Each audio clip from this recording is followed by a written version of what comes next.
Shalom saudara-saudari yang terkasih di dalam Tuhan. Kiranya damai sejahtera Tuhan senantiasa beserta dengan kita, memberikan kita kekuatan bahkan sukacita menjalani, menapaki kehidupan kita saat ini.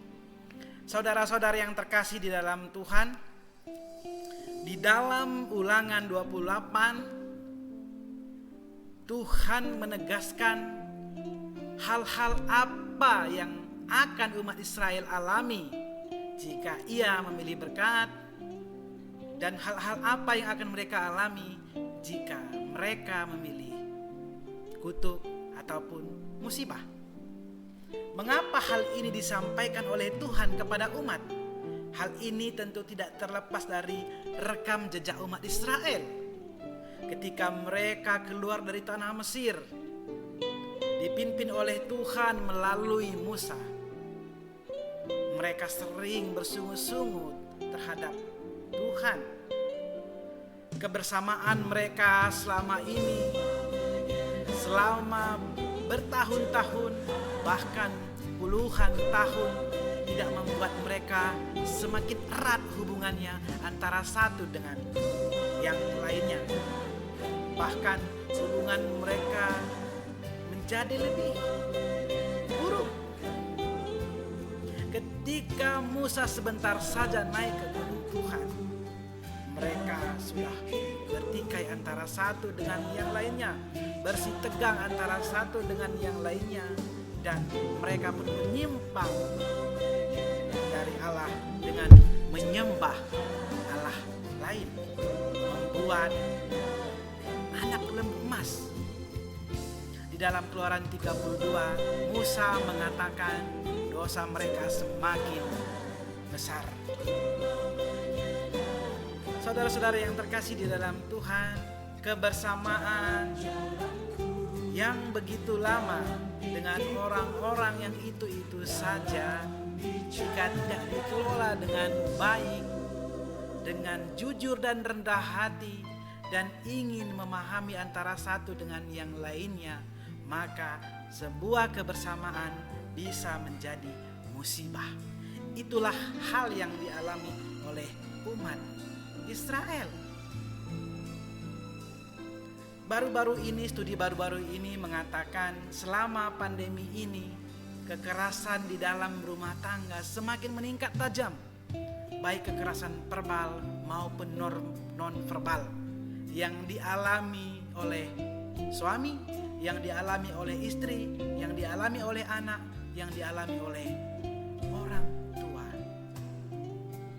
Kekerasan terjadi tidak hanya karena faktor ekonomi saja, namun juga karena faktor psikologis, di mana orang tidak siap untuk tinggal bersama dengan orang-orang itu saja sekian lama, sehingga orang pun menjadi bosan, sehingga orang pun menjadi jemu, dan akhirnya yang terjadi adalah hal yang kurang baik, merusak hubungan dengan orang-orang terdekat kita.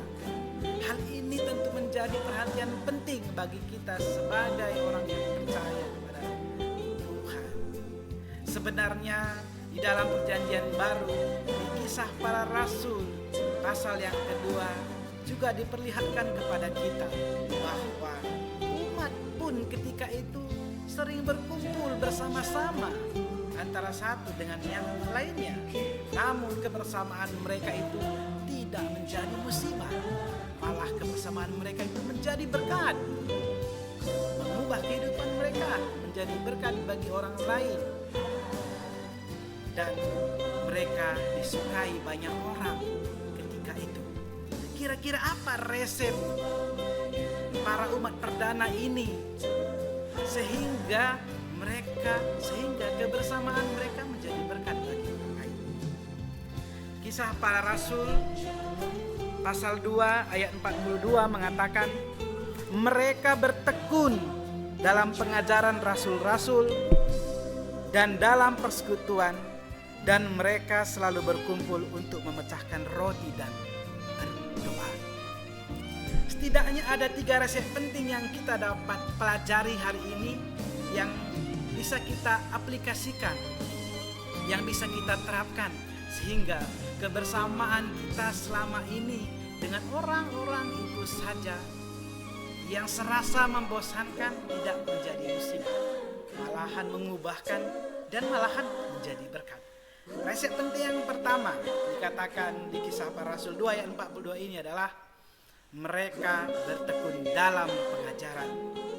Oleh karena itu, di saat pandemi ini kita pun mestinya bertekun di dalam pengajaran, melalui pembacaan Alkitab, melalui OSTM, melalui khotbah, melalui renungan harian, melalui sapaan gembala yang dengan rutin dikirimkan kepada kita.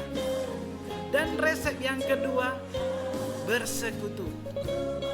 Saudara-saudara yang terkasih di dalam Tuhan, sebagaimanapun besarnya bara api kita di dalam Tuhan, jika kita terus menarik di dalam persekutuan, maka lama-kelamaan bara api itu akan redup.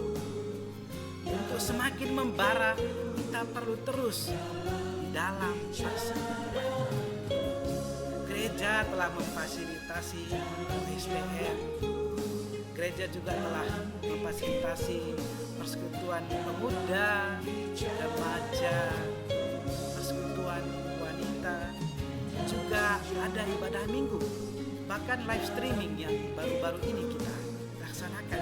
Kita harus semakin giat dalam hal itu, sehingga kebersamaan ini menjadi berkat, mengubahkan kita, bahkan mengubahkan orang lain. Dan resep yang ketiga yang paling penting, saudara, mereka bertekun di dalam doa. Kita juga harus melatih diri, mendisiplinkan diri senantiasa untuk berdoa. Di saat teduh kita, doa-doa pribadi kita, doa syafaat kita. Mari 3 resep penting ini yang harus kita jaga, yang harus kita lakukan terus di saat-saat yang seperti ini. Kita hidup di dalam kedaulatan Tuhan, sehingga kebersamaan kita yang rasanya mungkin membosankan dan menjemukan, mengubahkan kita, bahkan menjadi berkat bagi kita dan orang lain di sekitar kita. Kiranya Tuhan menolong dan memberi kekuatan kepada kita. Selamat diberkati dan memberkati. Amin.